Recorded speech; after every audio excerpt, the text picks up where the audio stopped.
Our forefathers weren't the Pilgrims. We didn't land on Plymouth Rock. The rock was landed on us.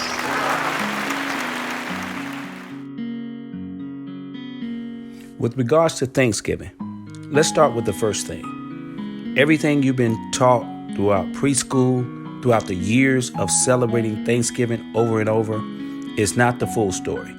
It may not even be half the story.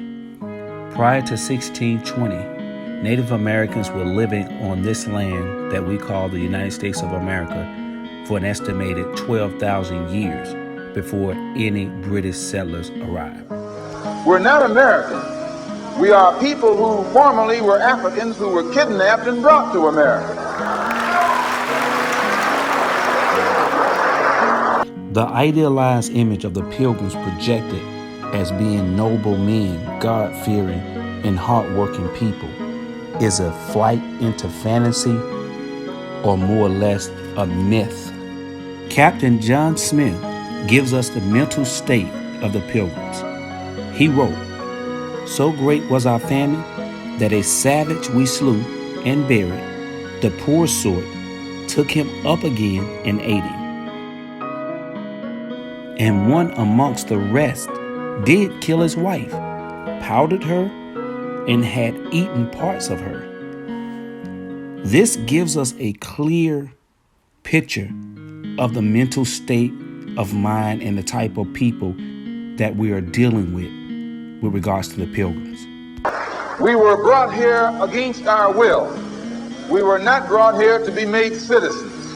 We were not brought here to enjoy the constitutional gifts that they speak so beautifully about today.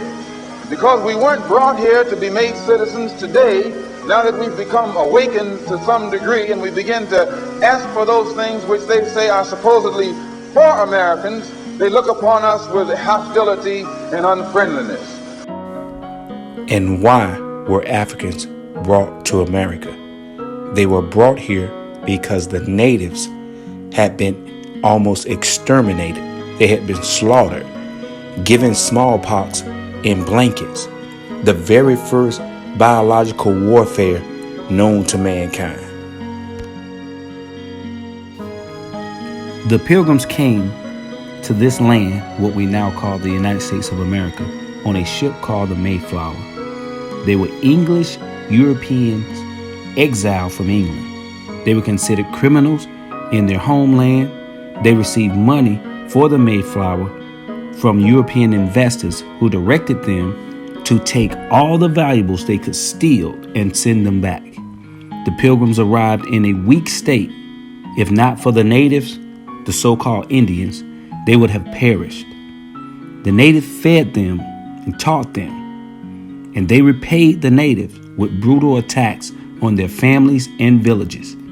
They repaid the natives with biological attacks in the form of smallpox hidden or placed in blankets. When you celebrate the Europeans' Thanksgiving and victory, you celebrate the Native Americans being killed off.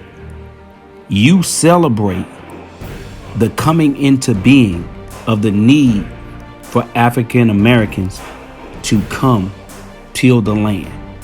So in essence, you celebrate the defeat of both Native Americans and the defeat of Africans. I never celebrate other people's victory over me. I fast every misgivings, purify myself of these wicked holidays.